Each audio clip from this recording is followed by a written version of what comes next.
Hello guys, welcome back to our channel. இன்றைக்கி நம்ம என்ன வீடியோ பார்க்க போகிறோன்னா, நம்ம வண்டி பார்த்திங்கன்னா ஒரு சோகமான நிலையில் தாங்க போயிடுச்சு அண்ட் மீட்டுட்டோம் அதுலேருந்து. ஸோ அதுக்கு சோகத்துக்கு காரணம் என்னென்னு பார்த்தீங்கன்னா இருங்க சொல்கிறேன். சீட்டு பார்த்திங்கன்னா நம்ம இப்படி தான் ரிமூவ் பண்ண முடியும் கரெக்டாக. பைக்கில் பார்த்திங்கன்னா பேட்ரி தான் எக்ஸ்சேஞ்ச் பண்ணியிருக்கோம். என்னடா ஃபுல்லாக இதாகிடுச்சுன்னு பார்க்காதீங்க, கொஞ்சம் டஸ்ட் இருக்குது. நான் போய் இப்போ வாட்டர் வாஷ் விடணும். இதெல்லாம் பார்த்திங்கன்னா நம்ம மட்பேடை கழட்டிட்டோம். ஸோ நமக்கு இந்த சேர் வந்து பார்த்திங்கன்னா பின்னாடி அடிக்காமல் இருக்குது. ஒரு தகரம் மாதிரி ஒன்று போட்டுருங்க உள்ளார விட்டு. அது வழியாக தான் இப்போ தண்ணி வந்து இங்கே இவ்வளோ தூரம் போய் அப்படியே வளைஞ்சிருங்கிட்டு, அதனால் உள்ளே போகாது, பிரச்சனை இல்லை. ஸோ நம்ம வந்து பேட்ரி சேஞ்ச் பண்ணிட்டோம். காரணம் என்னன்னா, நமக்கு இதுதாங்க. இது எதுக்கு கொடுத்துருக்காங்க, ஏன் கொடுத்துருக்காங்க, ஒரு பிரயோஜனமே இல்லை கைஸ். அண்ட் பார்த்திங்கன்னா இது வேஸ்ட்டு தான். ஸோ இது பார்த்திங்கன்னா இருக்க அவங்க பேட்ரி வந்து பார்த்திங்கன்னா ரன் ஆகிட்டே தான் இருக்கும். ஸோ ட்ரெயின் ஆகிறதுக்கு வாய்ப்பு நிறையா. ட்ரெயின் ஆகிறதுக்கு இது தான் காரணமே, முக்கியமாக வாய்ப்பு நிறையா இல்லை. நம்ம வண்டி வாங்கி பார்த்திங்கன்னா முழுசாக ஒன் இயர் ஆச்சு. ஓகேவா, கரெக்டாக பார்த்திங்கன்னா ஜூன் 2 எடுத்தோம். அண்ட் பார்த்திங்கன்னா நான் ஷோரூமில் போய் May 27 காமிச்சேன். ஓகே ப்ரோ, வாரண்ட்டி இருக்குது, பிரச்சனை இல்லை, ஆனால் 1 month ஆகும் அப்படின்னாங்க.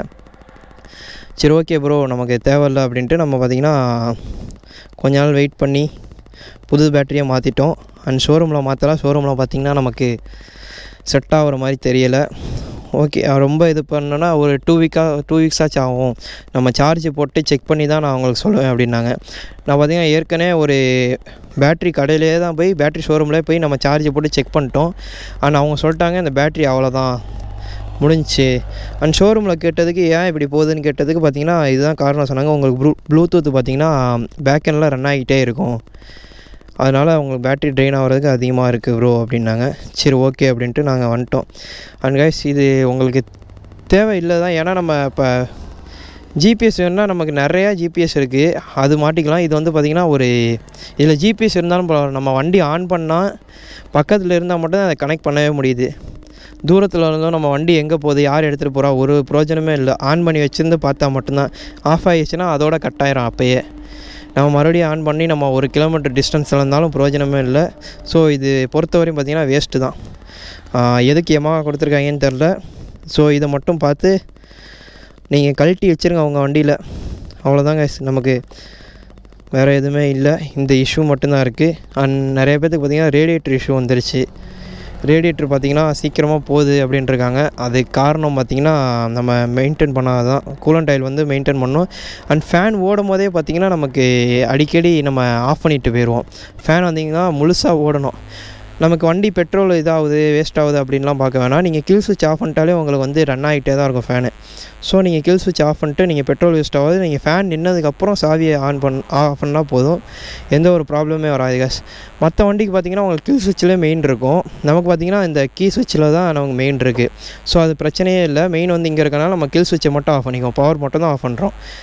அதனால் நமக்கு பார்த்திங்கன்னா பேக்கெண்டில் ரன் ஆகிட்டே இருக்கும் ஃபேன் ஓடி முடித்தா நம்ம ஆஃப் பண்ணிட்டா நமக்கு வந்து ரேடியேட்டர் இஷ்யூ எதுவுமே வராது. ஸோ நமக்கு வந்து பார்த்திங்கன்னா ஷாக் அப்சர் தாங்க இப்போ லைட்டாக வந்து ஒரு சவுண்டு கேட்டுக்கிட்டே இருக்குது அப்போலேருந்து. அது என்னன்னு கேட்டாலும் ஷோரூமில் வந்து க்ரீஸ் வச்சு தந்தாங்க. ஸோ ஒழுங்காக ரெஸ்பான்ஸ் இல்லை, அதனால் வந்தாச்சு. ஓகே கைஸ், அவ்வளோதான் இதோட கதை பார்த்திங்கன்னா அவ்வளோதான். அண்ட் நீங்கள் யாராச்சும் மறக்காமல் இதை கழட்டி வச்சுருங்க. ஸோ இதுதான் நான் போட்டு தான் வேணா ஓகே, புது பேட்ரி மாற்றிக்கிட்டே இருக்கலாம், ஒன்றும் பிரச்சனை இல்லை. இது யூஸ் இல்லை தான் என்னை பொறுத்தவரையும். பார்த்திங்கன்னா இது எமஹா வந்து இது யூஸ் இல்லை, இந்த ப்ளூடூத் வந்து பிரயோஜனமே இல்லை அது ஒன்று.